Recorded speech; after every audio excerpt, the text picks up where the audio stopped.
Her kitchen is where the magic is made. Hi there, I'm Holly, your friendly neighborhood carnivore. Welcome to my channel, or welcome back. I'm so happy you could join me today. Today we are going to be making some barbecue bacon meatloaf. I made this yesterday and it turned out so good. I figured I would make it again today so I could share it with you guys. It is just so good. This is going to be a mini meatloaf. It's just 8 ounces of ground beef in this. Of course, you can make a large one however you want to do it, but this is just a little mini one just to have my own little personal meatloaf instead of having a large one to share with other people. Let's get started. I'm so excited about this. It is going to be a delicious, juicy barbecue bacon meatloaf. All right, let's get started. Okay guys, so I have got my ground beef here. This is 8 ounces. Mine is pretty fatty. I've got 73% fat. You could definitely go leaner if you don't want your meatloaf to be swimming in quite so much fat. Personally, I don't care, do what you want. I've also got some bacon that we will be putting on it at the end. I've got 2 pieces of bacon for my little meatloaf. So we will be getting to that. I have got this cute little casserole dish, or whatever you want to call it, to bake my cute little meatloaf in. And I have got a few seasonings. So let me show you what seasonings I've got. All right, so the few seasonings, I'm going to start with salt. I have got some ground mustard. I am not measuring anything out. There we go, just a little bit. I am a big fan of just measuring with your heart and winging it. So this right here is just some garlic powder. You can see that without the glare. And I've got some onion powder. All right, not too many things going in there. And then I have got, this might be the questionable item. I know there's a lot of you that will not use this. I am just using some sugar-free barbecue sauce. I know it does have some questionable ingredients. You could add your own spices that you would find in barbecue sauce. I'm just gonna use about a tablespoon right there to mix into the meatloaf itself. If you don't want to use the barbecue sauce, you could use some liquid smoke and some chili powder, a little bit of vinegar. Maybe if you went on the sweeter side, a little bit of stevia or allulose in there, just to kind of give you those flavors. But for me, this is a quick and easy thing to throw together. So I'm okay with a little bit of barbecue sauce that is store-bought some of the time. I mean, it is sugar-free. It has allulose in it, and I want to say sucralose, which that's the one I'm not super big on. But we're gonna suck it up and deal with it and go from there. All right, now a lot of time meatloaf has an egg and breadcrumbs in it. When I make a big one, I will use an egg and I will use pork rinds in it as breadcrumbs. But since I have such a small one, I didn't feel like it needed a whole egg or anything, and I just made it without any egg or breadcrumbs yesterday, and it came out perfectly and I loved it. So that's what I'm doing again today. All right, I am going to get my meatloaf squished down in here. And by the way, if you don't use your hands to mix your meatloaf, what is wrong with you? Like, is there any other way to make meatloaf? You better be getting your hands dirty. It tastes better that way too. All right. Okay, so here is my cute little itty bitty meatloaf in here. I'm going to add a little bit more barbecue sauce on top. That's probably half a tablespoon maybe. It's not much, just enough to glaze the top of this. And then we're going to get to the bacon. All right, for the bacon, we're going to use some scissors.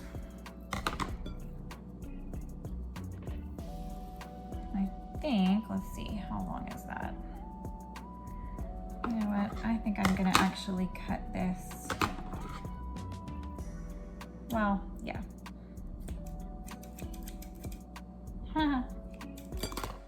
There we go.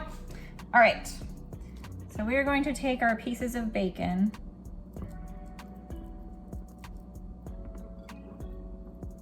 We've got 2 long pieces. And then this other one I'm gonna cut into 4.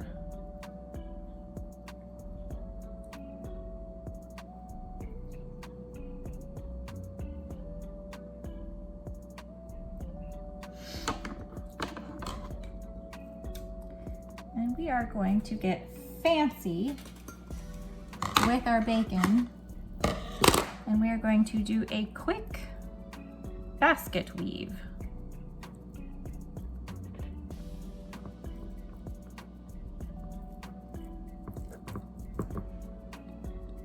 All right.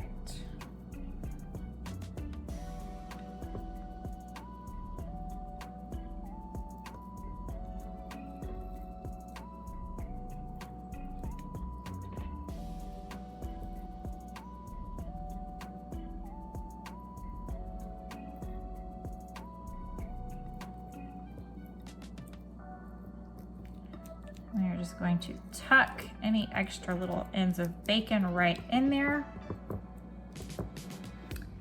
And then look at this super cute little basket weave of a meatloaf we've got going on here. Now I will be throwing this bad boy in my air fryer, so I am going to just set it on this little trivet here so that I can set it in there and let all the air circulate around it instead of letting it sit on the bottom and only get heat in the one area. Okay, next up I will be preheating my air fryer. Let's see, air crisp, I'm gonna do 400. I just want to preheat it first. Okay, hopefully you can hear me over my air fryer right here that's heating up, but I like to make this in my air fryer because my bacon will get really nice and crispy on top in there. If you don't have an air fryer, you don't have to worry about it. Just throw it in the oven, 400 degrees. It's gonna cook about 25 to 30 minutes. You want the internal temperature to reach 160. That's when it will be done. But if you bake this in the oven instead of the air fryer, once it's done, throw it under the broiler for just a few little minutes to get that bacon crisped up. You might need to pour off a little bit of grease first so you don't have a grease fire all of a sudden in your oven. But crisp up that bacon under the broiler and oh, it's gonna be so good. All right, let's throw this thing in that air fryer.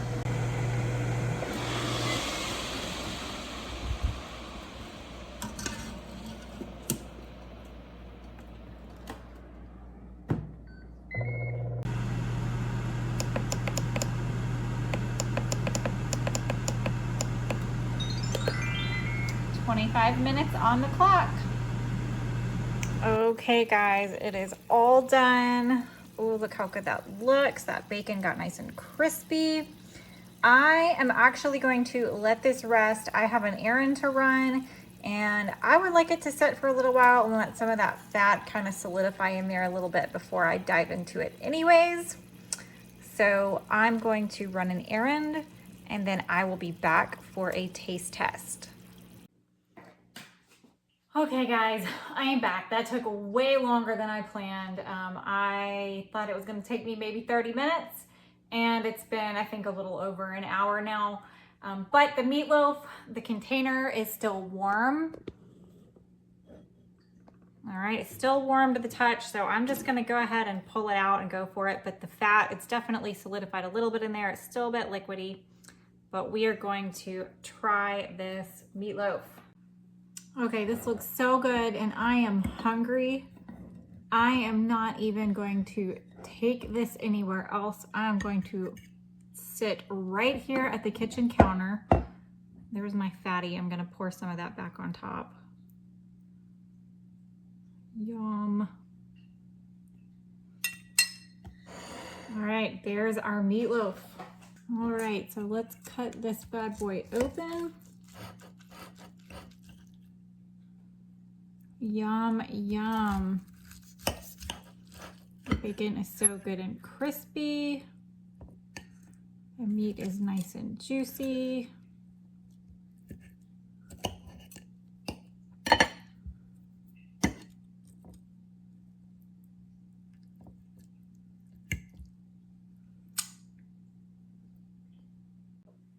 All right, here we go with our taste test.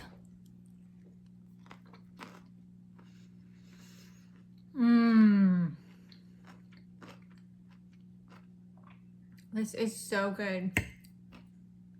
So juicy and flavorful and filling. I'm going to enjoy eating every last bite of this.